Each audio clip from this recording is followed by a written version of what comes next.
नमस्कार जय जगन्नाथ सकाल व्यू देखो भाई पहाड़ को लगिक पूरा बादल टच करुच्ची बहुत ही सुंदर देखा जाउची। तो ये आम 3 जन आसु जंगल टूर करने राम भाई मु विश्व भाई एवं जंगल को जीवा एक्सप्लोर करवा कौन अच्छी कहले छतु फतु कि फुटी चल मुझे चल गुंडी छतु तोड़ा ना श्रावण कड़ जहाँ भी मिलूँ आम तोड़ा झरणा गोटे प्रभावित होती रास्तार भाई बहुत ही गजब आ झरणा पाखु जा पड़ोनी रास्ता तो झरणा हो गला घाटी माटी एमती अवस्था रोचे देखो गोटे छोटिया घर से रहा यही कौन गोटे घर पहाड़ पाखे कूह अच्छी एमती गोटे गोटे घर मिल से देखो से कौन गोटे घर एमती गोटे गोटे घर से गोटे पुना से पकाउे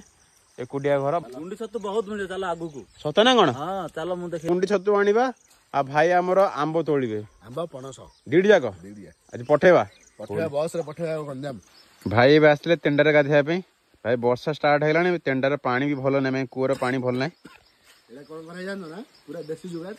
कुहरे पत्थर नाही कि नंद नाही खोली कि छाड़ा जाई छी एपटे देखु तेंडाटा को पूरा काठ रे तैयार होई तना ए जो सीमेंट रे गुड़ा टाइप रे करी कि बांधा होची ए काठ को बांधा जाई छी बस ए तेंडा इन पकेलो सेडे अछि बाल एक तीन डब्बा तेल डब्बा भितर जीव पानी आनिबो गाधेवा